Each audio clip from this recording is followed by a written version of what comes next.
Phaedra Parks didn't mix with Married to Medicine cast. I think her value systems are a little bit different from ours. When Phaedra Parks first appeared on Bravo's Married to Medicine in its 9th season, fans were thrilled.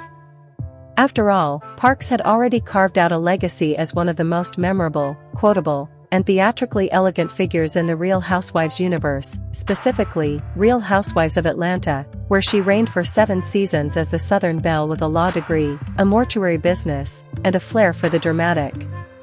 Her entrance into the world of Married to Medicine, a show centered around Atlanta's black female doctors, their spouses, and the high-stakes social hierarchy of medical elite circles, felt like a natural extension of her brand. But behind the scenes, the fit was far from seamless. I think her value systems are a little bit different from ours, said one cast member, speaking anonymously during production. It's not that she's a bad person. She's Phaedra. And Phaedra is a lot. But a lot doesn't always mesh with the energy we've built here. That sentiment, polite, diplomatic, but unmistakably distancing, was echoed by multiple sources close to the production and cast. While Parks brought undeniable star power, wit, and television magnetism to the franchise, her presence also disrupted the established ecosystem of Married to Medicine, a show that, despite its own share of catfights and champagne-fueled showdowns, prides itself on a certain professional gravitas. Many of the women on the show are actual doctors, surgeons, or entrepreneurs married to physicians.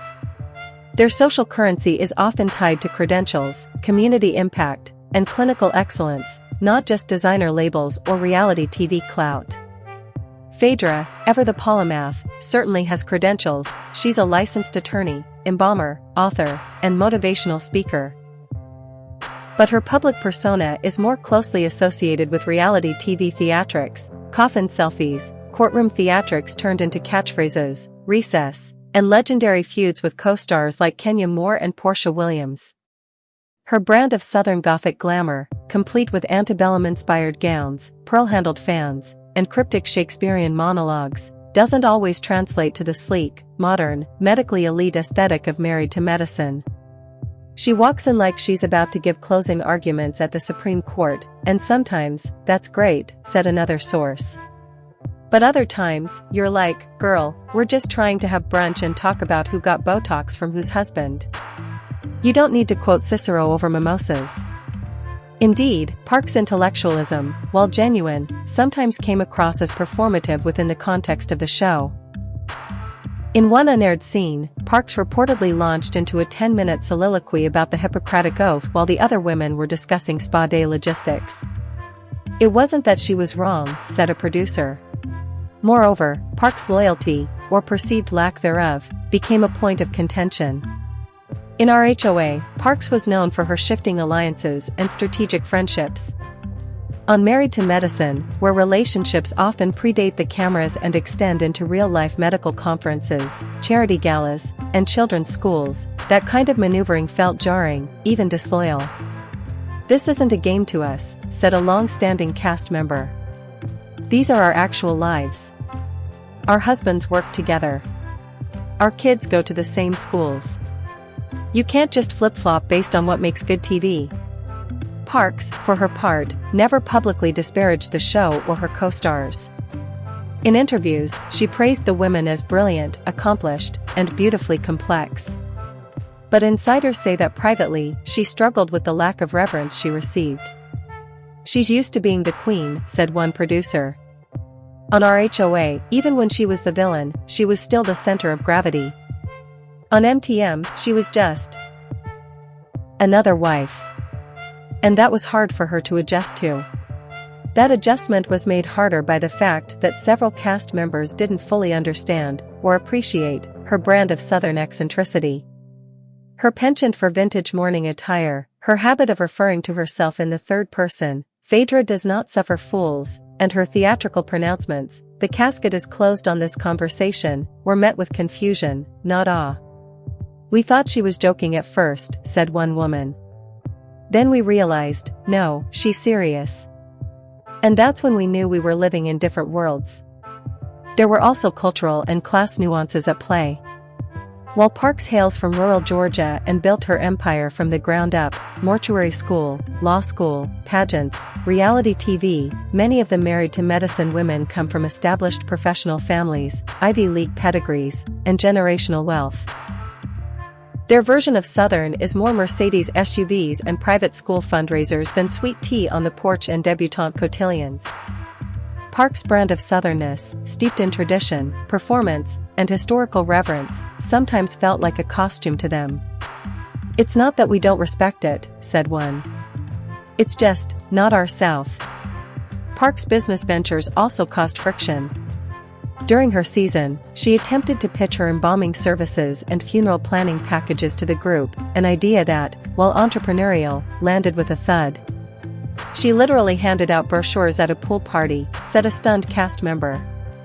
"I mean, who does that? We're in bikinis. Nobody's thinking about pre-need funeral contracts."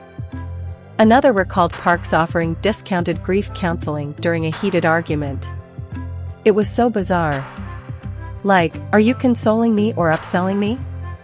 Even Parks' attempts to bond over shared experiences fell flat. When she tried to relate to the doctors by discussing the pressure of being a black woman in a white-dominated field, one surgeon reported.